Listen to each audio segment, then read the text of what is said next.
হ্যাঁ দর্শক, আপনাদেরকে একটা সিরিয়াস খবর দেওয়ার জন্য আসছি। আমার সাথে আছে আমাদের পারভেজ ভাই আর আমি ইমন ফরাজি।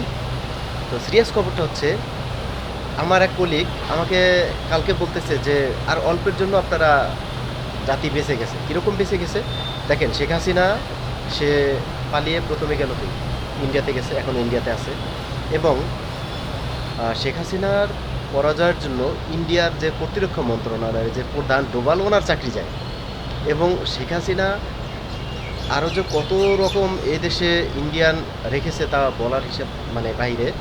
তো আমাদের বর্তমান উপদেষ্টা, আইন উপদেষ্টা আসিফ নজরুল স্যার উনি বলছে যে আমাদের দেশে অনেক ইন্ডিয়ান বিভিন্ন জায়গায় চাকরি বাকরি করতেছে, এদেরকে ফাইন্ড আউট করতে হবে, এদেরকে বের করতে হবে যারা আসলে সরকারি বিভিন্ন দপ্তরে এরা ছদ্মবেশে আছে। তো পারভেজ ভাই, আমি আপনার মতামত নিচ্ছি, আসলে কি মনে করেন? না এটা কি আসলে এখনই করা উচিত না কয়েকদিন পরে করা উচিত? না, এটা একটু আমার মনে হয় যে সময় নিয়ে করাটাই সময় নিয়ে করাটা এটা তা বেটার। সময় নিয়ে যদি করতে যায় তাহলে আসলে দেশের তারা ক্ষতি করতে পারে না? যেমন অনেক টাকা পাচার হয়েছে ব্যাংকের, বাংলাদেশ ব্যাংকের বিভিন্ন জায়গায়। তো দেশের মানুষ জড়িত না এখানে, আসলে অবশ্যই বহিরাগতদের দিয়ে এটা করা হয়েছে। তো এরাই তো আসলে দেশে এখন গাপটি মেরে বসে থাকলে এদেরকে আসলে সরানো কি উচিত?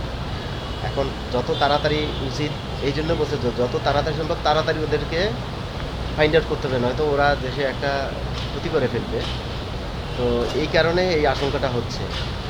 আর যদি এরা থেকে থাকে এয়ারপোর্টে কিংবা এরা প্রতিরক্ষা মন্ত্রণালয় থেকে থাকে তাহলে কিন্তু আরও ভয়ঙ্কর হতে পারে। এটা একটা বিশাল বিষয়। এবং সবচাইতে বড় কথা হলো যে আমরা আসলে এখনও কিন্তু কোনো ডিপার্টমেন্টে এখন পর্যন্ত কোনো এই সরকারের লোকজন এখন পর্যন্ত কিন্তু ঢুকতে পারে নাই বা দায়িত্ব নিতে পারে নাই, সব কিন্তু এখন এই শেখ হাসিনার প্রশাসনে আছে।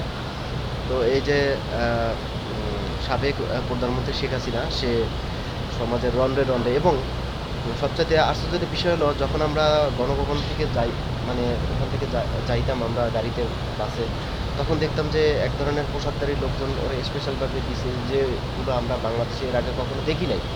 তো এর আগে যত প্রধানমন্ত্রী ছিল তাদের পোশাকধারী পুলিশ ছিল, বাংলাদেশি পুলিশ ছিল, তো এই বাহিনীতে দেখি নাই। তো এখন এরা আসলে কারা ছিল, কিংবা শেখ হাসিনার বড় বড় দপ্তরে এদেরকে কোথায় কোথায় রাখা হয়েছে, এই বিষয়গুলো অবশ্যই আওয়ামী লীগ নেতারা বড় যারা আছে তারা অবশ্যই বলতে পারবে। এখনও যারা আছে তাদেরকে ধরতে হবে, এবং আওয়ামী লীগ বা প্রশাসন ঊর্ধ্বতন কর্মকর্তা এরা অবশ্যই জানে, এবং এদেরকে ধরে অবশ্যই এদেরকে আইনের আওতায় আনতে হবে। ঠিক আছে দর্শক, আমরা অনেক বড় বাসা বেঁচে গেছি। এই জাস্ট আর কয়দিন পরেই আপনাদের এই দেশ থেকে ট্রেন যাইতো, ট্রেন পাহারা দেওয়ার জন্য আরও লোকজন মানে ইন্ডিয়ান আর্মি আসতো, পুলিশ আসতো।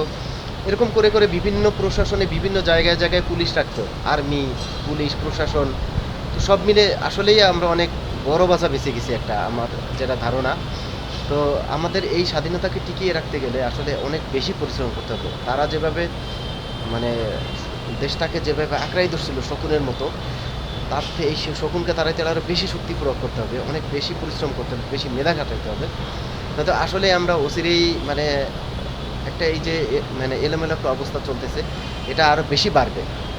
দর্শক, আজকে আমি আপনাদের এখান থেকে বিদায় নিচ্ছি। আল্লাহ হাফিজ।